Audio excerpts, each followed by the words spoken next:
Hey everyone, I'm Adam, and you're watching Buzz Delight. Hit like, subscribe, and let's dive straight into the drama. You don't hear the footsteps at first. That's what makes it worse. It's the silence, the kind that creeps in before something goes very, very wrong. Dylan freezes mid-step, her breath catching as a strange feeling crawls up her spine. Something isn't right. Not here, not at Forrester, not in a place that's supposed to feel safe. Then the voice comes, distorted, mechanical, unfamiliar, and yet somehow personal. Her heart drops, because deep down she already knows this isn't random, this is targeted. And when the truth finally surfaces, it's not just shocking, it's downright disturbing. Because the person behind the fear, the manipulation, the twisted games, isn't a stranger at all. It's Remy. Yes, that Remy Price, the one Dylan hoped she'd never have to deal with again. The one she kept at a distance for a reason. The one who just proved, in the worst possible way, that he hasn't changed one bit, not even close. What started as creepy phone calls quickly spiraled into something much darker. A voice changer? That alone should have been enough to send alarm bells ringing. But Remy didn't stop there. He took it further, way further. A wig, a disguise, sneaking into her workplace like some kind of unhinged intruder. And for what? According to him, it was just to talk. Right, because nothing says normal conversation like stalking someone in disguise and terrorizing them at work. Dylan isn't buying it, and honestly, who would? The moment she realizes it's him, the reaction isn't relief. It's disgust. Pure, unfiltered disgust.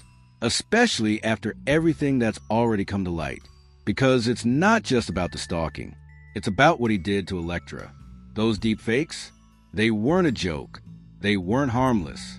They cross a line that can't be uncrossed. And Dylan knows it. She sees the damage, the humiliation, the trauma it caused. And suddenly, being related to Remy feels less like a coincidence and more like a curse. She doesn't want anyone to know. Not Elektra, not the Forresters, not even Will. Because the moment that connection comes out, everything she's built could collapse. And that's exactly where Remy gains power. He may claim he's different now, that he's learned, that he's trying to be better. But nothing about this situation supports that. Not the manipulation, not the excuses, not the way he casually downplays what he did to Elektra, as if it was all blown out of proportion. It's not growth, it's denial. And worse, it's dangerous. Then comes the real twist. Remy doesn't just want forgiveness.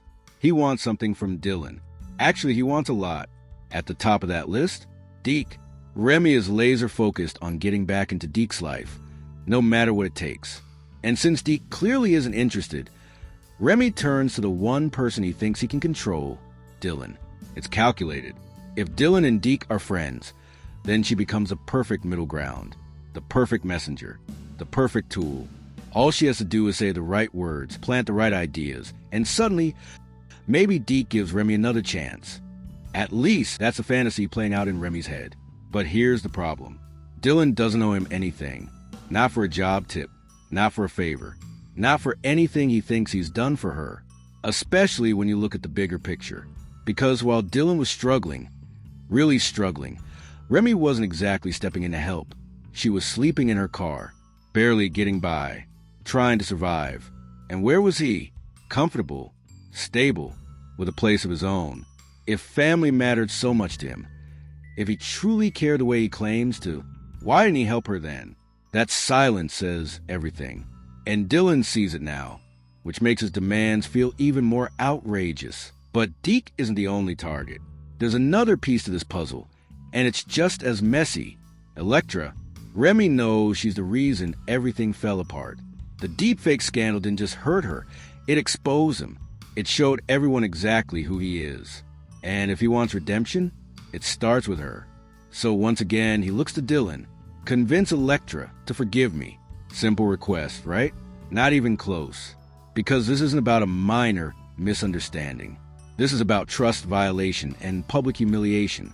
The kind of damage that doesn't just fade away because someone says, "I've changed." And Dylan? She's in no position to ask for that kind of forgiveness. In fact, she might be the worst person to even try. Because if Elektra finds out the truth, that Dylan is connected to Remy, It won't just shut the door. It'll slam it. Hard. And whatever fragile bond Dylan has managed to build, gone. Just like that. Which leaves her trapped. Tell the truth and risk everything. Or stay silent and let Remy keep pulling the strings. Neither option ends well. And then comes a third possibility. The one that feels almost inevitable. Remy wants back in. Not just socially, but physically. A job, a place, a way to stay close. Forrester Creations might be out of reach, but Il Giardino? That's a different story. If Dylan could somehow convince Deacon to give Remy another shot, it would solve a lot of problems for him. But again, it's not that simple, because history matters. And Deacon already took a chance on Remy once. Gave him work. Gave him a place to stay. And how did that end? With betrayal. With secrets. With a shrine that crossed every boundary imaginable. Trust like that doesn't come back easily, if at all. Still, that won't stop Remy from pushing, from pressuring, from turning every conversation into a demand wrapped in guilt. And here's where things take a darker turn. Because when persuasion doesn't work, manipulation will. Remy holds something over Dylan, something powerful, the truth, and he knows exactly how to use it. All it takes is one reveal, one carefully timed confession. And suddenly, Dylan's world starts to fall apart. Her job? Gone. Her apartment? At risk. Her friendships? Destroyed. He could twist the story any way he wants. Claim she knew everything. That she was involved. That she targeted people like Electra and Will on purpose. None of it has to be true. It just has to sound believable. And in a place like Los Angeles, perception can be more damaging than reality. That's the real threat here.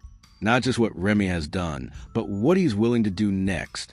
Because if there's one thing that's become painfully clear, he hasn't changed. He's just gotten smarter about hiding it. And Dylan? She's running out of options. Every move she makes could cost her something. Every decision pulls her deeper into a situation she never asked for. And the worst part?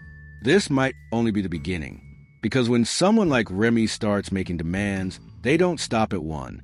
They escalate, they push, they take, until there's nothing left.